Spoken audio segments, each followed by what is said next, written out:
इससे आपको फायदा होगा। और गारंटी है, आज आप घर पे जाएं और बाजरे की रोटी या खिचड़ी खा के देख लो, शाम तक आनंद ही आनंद है, बीमारियां दूर और स्वास्थ्य भी अच्छा। ये बात पक्का है, हो रहा है हमारी बात नहीं है। और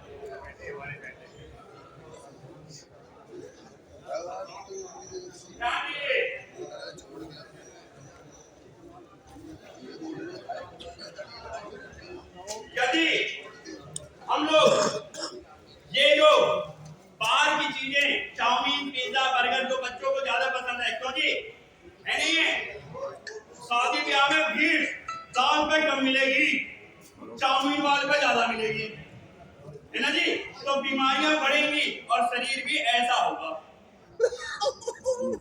पक्का है, जो राय वाली बात नहीं है, लेकिन जीवन को अच्छा बनाना है तो श्रीअन्न खाना शुरू करें, स्वस्थ रहेंगे। पक्का है,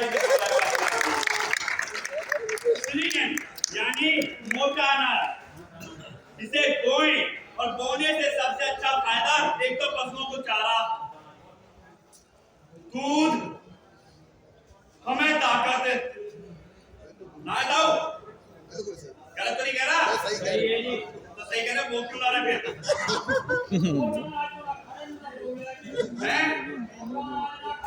हाँ, मोटा अनाज खा नहीं रहे, इसलिए बोल नहीं रहे, यहाँ खा रहे और बोल भी रहे हैं। सब बुलंद है, तो ध्यान रखें, स्वस्थ रहें, स्वच्छ रहें, सुरक्षित रहें, और मोटा अनाज यानी श्रीअन्न बोएं, और बोने से आपको, आपके परिवार को फायदा, और बच्चों को आदत दिलाएं कि बेटा बाहर की चीजें नहीं, बल्कि श्रीअन्न यानी मोटे अनाज से बनी चीजें खाएं। आपको मैं गारंटी देता हूँ, स्वस्थ रहेंगे, स्वच्छ रहेंगे। अब यहाँ पर विभिन्न प्रकार के चार्ज लगे हैं। बहुत से लोग कहेंगे भाई महंगा है,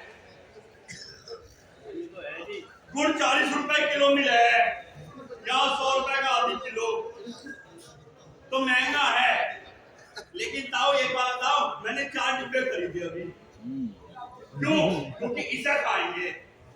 महंगा जरूर है, लेकिन है तो पौष्टिक, ये सोचने वाली बात है। हमारे शरीर के लिए फायदेमंद है, और शरीर को जब फायदेमंद रखना है तो उसके लिए महंगा और भारी चीज नहीं देखी जाती, स्वास्थ्य के लिए देखा जाता है। अगर हम 5000 रुपए कमा रहे हैं महीने में, तो दिमाग में एक बात जरूर रहती है, पूरा 2000 रुपए निकाल ले दवाइयों को भी, है ना?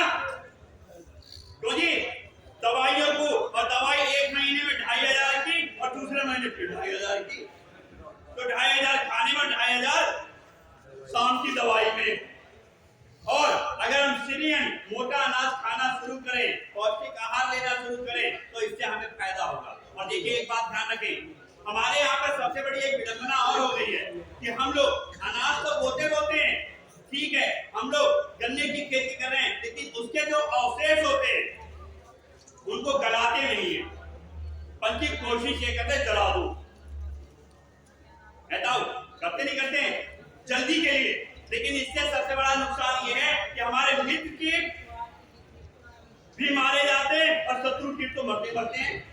और जब मित्र कीट मारे जाते हैं और उसके बाद जो हम फसल लेते हैं, तो वो फसल हमारे लिए नुकसानदेह, यानी हमें ज्यादा दवाई, कीटनाशक का प्रयोग करना पड़ता है, जिससे हमें फसल तो मिलती है पक्का, लेकिन वो ताकत उसके अंदर नहीं होती। कैसे?